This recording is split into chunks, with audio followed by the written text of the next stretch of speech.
And the Oscar goes to Mr. Tarantino.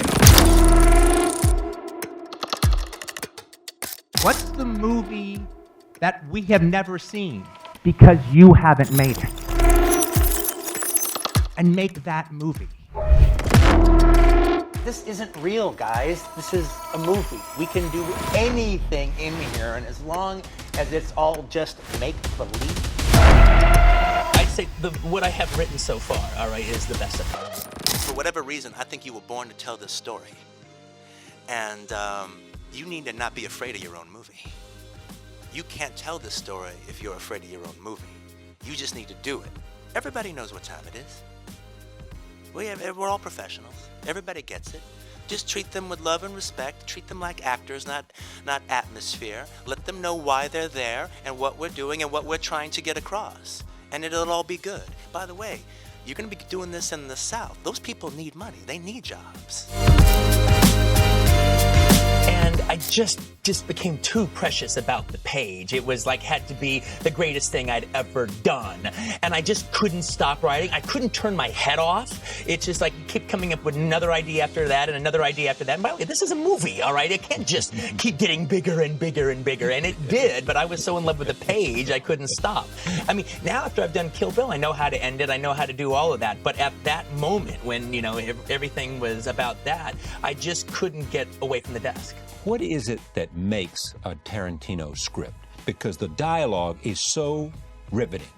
Just watch the way they were talking there. I mean, you compel forward by the way people talk to each other. That's one thing. How do you create that?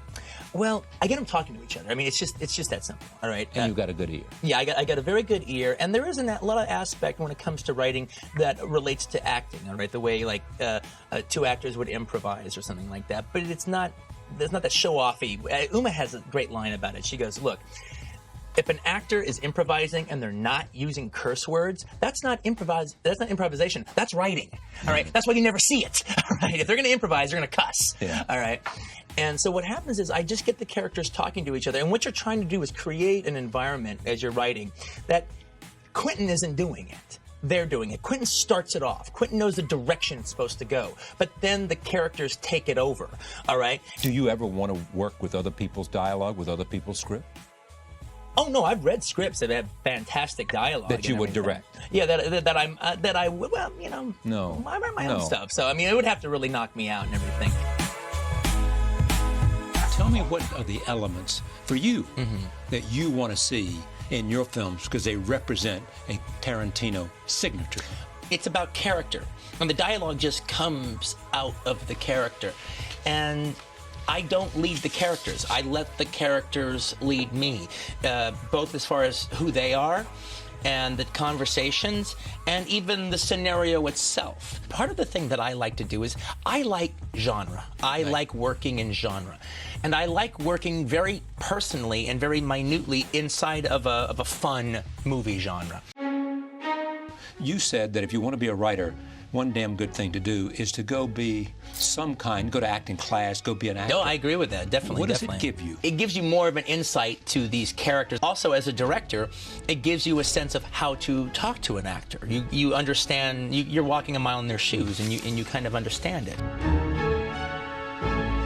To me, the glory in what I do is the fact that it starts with a blank piece of paper. Some critic said something to the effect of, Tarantino will never be a master of suspense because he's too far in love with minutia. And I actually thought that was a fair enough criticism back then. So now I want to actually do a movie where I actually indulge in suspense, and I go for it. And my method of it, and use that scene and the opening scene of the movie as an example, it's like there's the scene above ground and the scene below ground. And the scene above ground is what's going on and the dialogue and them sitting around this table and talking. Underneath it, it's like the suspense is a rubber band. And I'm just stretching it and stretching it and stretching and see how far it can stretch. Now, normally in a situation when you do a movie, you try to make your scenes as compact as possible so there's not air and you don't wear out your welcome with the audience. But under this method, as long as that rubber band can stretch, the longer the scene can hold, the more suspenseful it is. But even like when you bring up musicals, that might be one I don't know if I'd do because I like the musical aspects that are in my movie right now. I get in and get out whenever I want. This movie, how long did it take you to write it? Well, it's, you know, I came up with the idea about 10 years ago in 1998. And the idea was? Well, the idea was let me do a bunch of guys on a mission war movie. And So this was Dirty Dozen? Yes, exactly. Plus. I don't like biopics at all. At all. I think it's it's my least favorite genre. Why? I'm not interested in somebody's whole life, but to actually crystallize it to the moment. And even the idea that, like, the end of the movie is him walking into Sun Records. But what happened to them that whole day? Now, having said that, there is one story that I could be interested in doing, and it would probably be one of the last movies I do, is my favorite hero in America is John Brown.